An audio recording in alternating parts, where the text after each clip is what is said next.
So what are some of the things that you see that businesses get wrong and the bad habits that they follow when it comes to cybersecurity? Mainly complacency and naivety. People think that it's not going to happen to them. I get this all the time. I go in and explain things that businesses should be doing to prevent hackers from getting into their network. And you give them a quote to do some work and they think, oh, it's never going to happen. It's never going to happen to me. I'll never get hacked.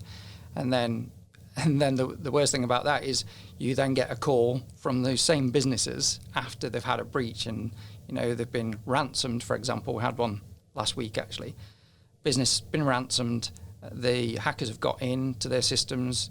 They've asked for 10 Bitcoin, about 85,000. They've ended up negotiating to 50,000 and paid hackers £50,000 to get access to their data again. But they wouldn't spend, companies don't spend $5,000 to get the things in place to stop hackers getting in the first place. So how do they get in then? Is that because I remember speaking to someone with regards to cybersecurity, and they said it's usually employees. It's like human error that's the easiest way for hackers to exploit. Is that? Yeah, common methods of hackers getting in is human error. There's always somebody that lets the guard down. In a lot of cases, particularly this one recently, it's been that they make themselves too easy a target. Anybody can go online. There's a website called Shodan.io.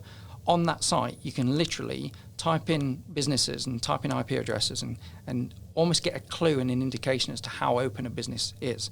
And then because people have such bad passwords, then they just they do what's called a dictionary attack. So they'll target a business and just automatically send usernames and passwords until they get one that works. And that could take a while, but while they're sat there like sitting ducks, it doesn't matter. They're just eventually going to get in. And once they get in, that's when they do the damage and ask for payment. So a bad habit there would simply be poor passwords. Poor passwords, yeah, absolutely. So the other thing I recommend is to not use passwords at all. Go passwordless, essentially. Oh, wow.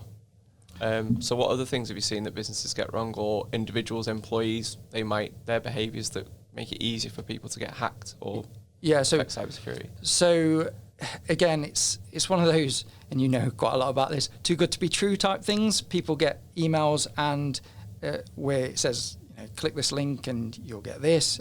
It frustrates me that people are still on social media sharing and liking posts because they could get this free motorhome that couldn't be given to the prize winner because she's 14. So like and comment and share, and you're in with a chance of winning this £200,000 motorhome. But it's like, clearly that's not going to be the case. I see, especially on LinkedIn, I see it on Instagram as well. There's a lot of posts asking you to name your favourite colour, place you were born, star sign. And I always think that must be a hacker's dream.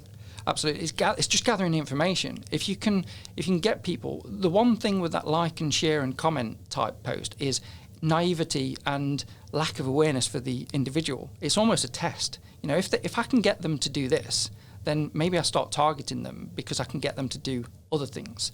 So most of those things are just tests by hackers to try and work out how much they can push it and how stupid people are to like and share it in the first place. It's a similar thing with the 419 emails so it's like the Nigerian scam where it's, I'm a prince, I've got 22 barrels full of money. They often leave typos and misspelt words in the subject line and in the email to you, because if you're clever enough to spot them and you realize it's a scam, so they are literally targeting almost those that are stupid, naive or not aware or